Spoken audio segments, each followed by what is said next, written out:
Good afternoon, everyone. Thank you. It is good to be back. Thank you all very much. Can we please hear it for Leah and her extraordinary story and leadership?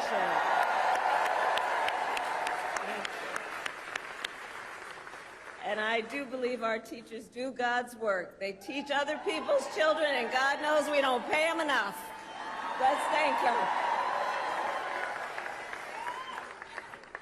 And it is so good to be here and be back with so many extraordinary leaders, including my friend, the great governor of Wisconsin, Tony Evers.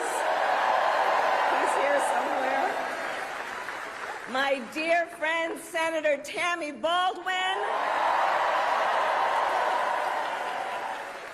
And you know, I had the privilege of serving with Tammy when I was in the United States Senate, and she is always fighting for the people of this state, and I know that the folks that are here are going to make sure you return her to Washington, D.C. in November. Yes, we are going to elect her back to Washington, D.C. It is so good to be here also with Lieutenant Governor Sarah Rodriguez, Attorney General Josh Cole, Wisconsin Secretary of State Sarah Godlewski, County Executive David Crowley, Mayor Cavalier Johnson, and the great State Party Chair Ben Wickler,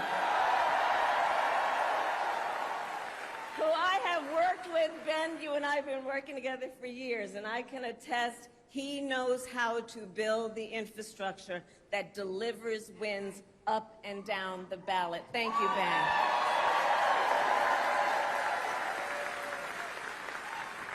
So it is good to be back in Wisconsin, and it is great to be in Milwaukee.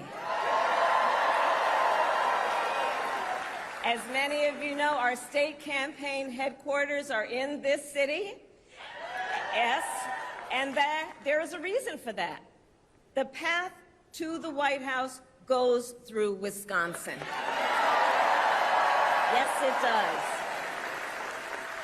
And to win in Wisconsin, we are counting on you right here in Milwaukee. And you all helped us win in 2020. And in 2024, we will win again. Yes, we will. So, Milwaukee, I want to start by saying a few words, and I could really speak at length, but a few words about our incredible President Joe Biden.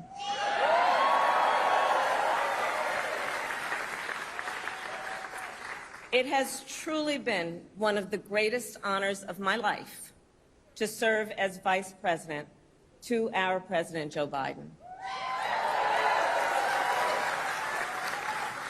Joe's legacy of accomplishment over his entire career and over the past 3.5 years is unmatched in modern history. In one term, think about it, in one term as president, he has already surpassed the legacy of most presidents who served 2 terms in office.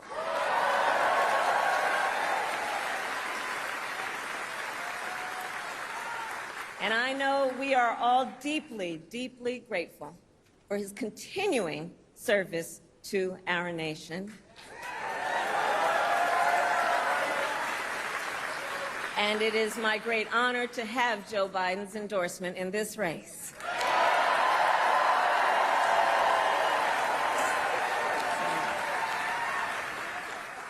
So, Wisconsin, I am told as of this morning that we have earned the support of enough delegates to secure the Democratic nomination.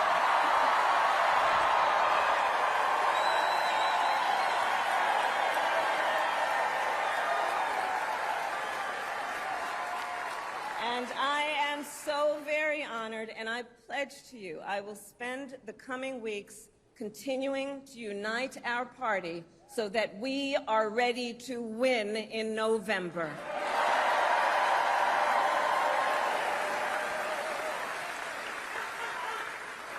So, friends, we have 105 days until Election Day, and in that time, we've got some work to do. But we're not afraid of hard work. We like hard work, don't we? And we will win this election. Yes, we will. So as Leah told you, before I was elected vice president, before I was elected United States Senator, I was elected Attorney General of the state of California, and I was a courtroom prosecutor before then. And in those roles, I took on perpetrators of all kinds. Predators who abused women, fraudsters who ripped off consumers, cheaters who broke the rules for their own gain. So hear me when I say, I know Donald Trump's type.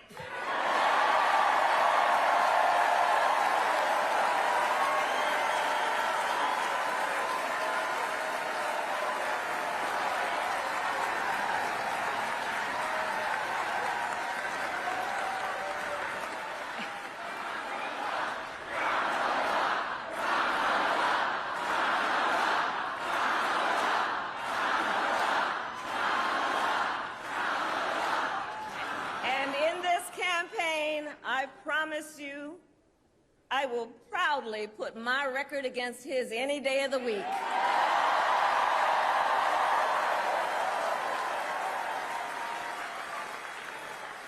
As Attorney General of California, I took on one of our country's largest for-profit colleges that was scamming students.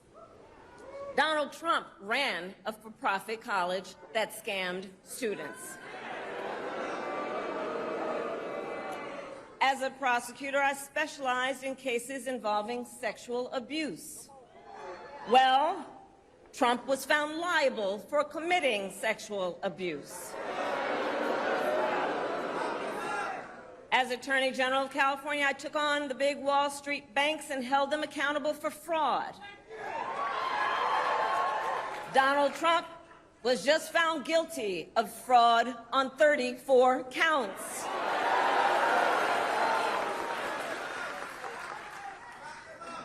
But let's also make no mistake, this campaign is not just about us versus Donald Trump.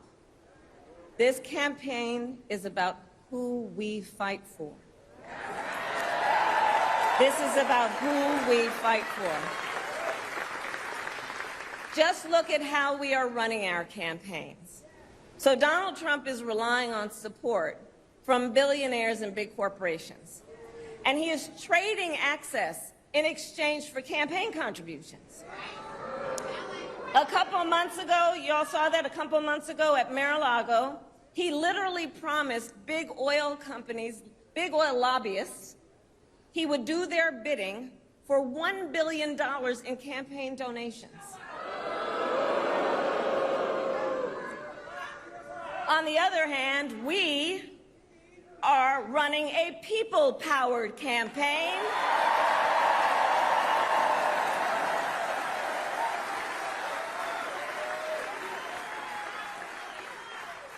And we just had some breaking news. We just had the best 24 hours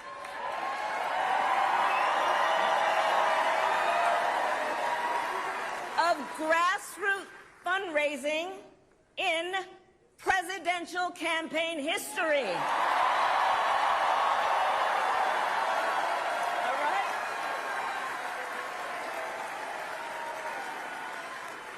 And because we are a people-powered campaign, that is how you know we will be a people-first presidency.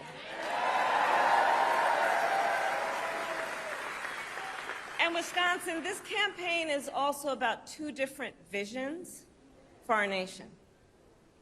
One, where we are focused on the future. The other, focused on the past. We believe in a future where every person has the opportunity not just to get by, but to get ahead.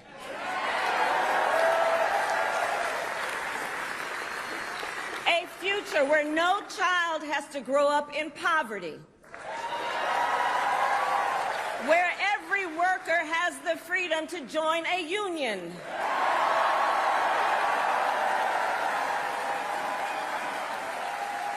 where every person has affordable health care,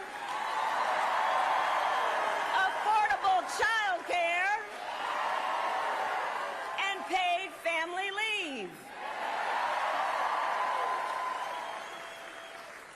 We believe in a future where every senior can retire with dignity. So all of this is to say, building up the middle class will be a defining goal of my presidency.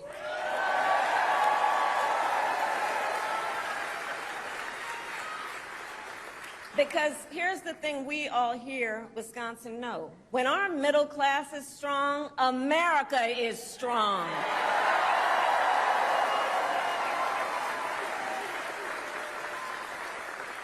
But Donald Trump wants to take our country backward. He and his extreme Project 2025 agenda will weaken the middle class. Like, we know we got to take this seriously. Can you believe they put that thing in writing? Read it. It's 900 pages. But here's the thing.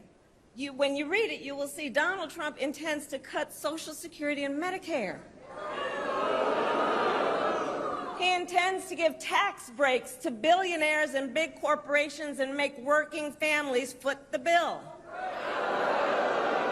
They intend to end the Affordable Care Act and take us back then to a time when insurance companies had the power to deny people with pre-existing conditions. Remember what that was like? Children with asthma, women who survived breast cancer, grandparents with diabetes. America has tried these failed economic policies before, but we are not going back. We are not going back. Not going back. We're not going back. We are not going back.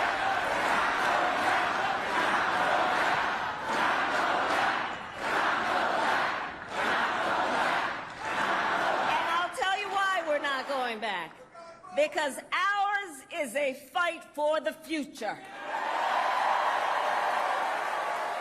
And it is a fight for freedom. Generations of America's, generations, and we have to remember this, the shoulders on which we stand, generations of Americans before us led the fight for freedom. And now, Wisconsin, the baton is in our hands.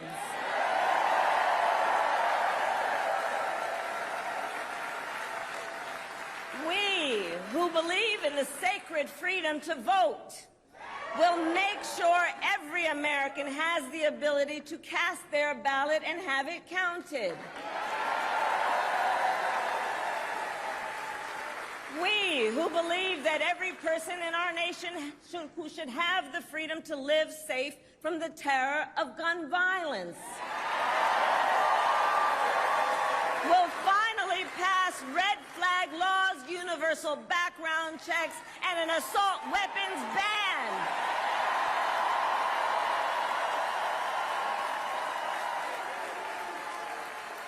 And we, who believe in reproductive freedom, will stop Donald Trump's extreme abortion bans because we trust women to make decisions about their own body and not have their government tell them what to do.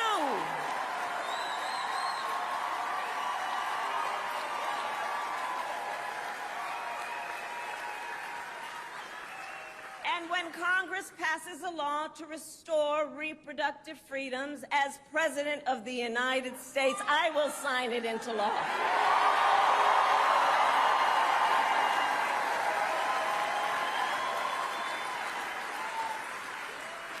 So, Wisconsin, ultimately in this election, we each face a question. What kind of country do we want to live in? A country...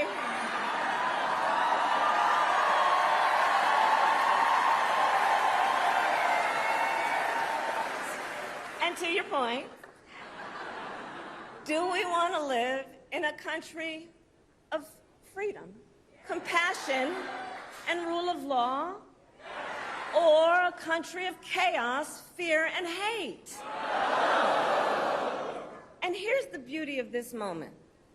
We each have the power to answer that question. The power is with the people. We each have the power to answer that question. And in the next 105 days, then we have work to do.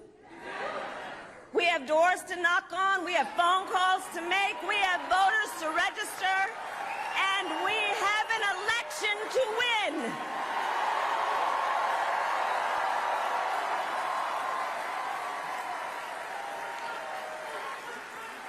So, Wisconsin, today I ask you, are you ready to get to work? Do we believe in freedom? Do we believe in opportunity? Do we believe in the promise of America? And are we ready to fight for it?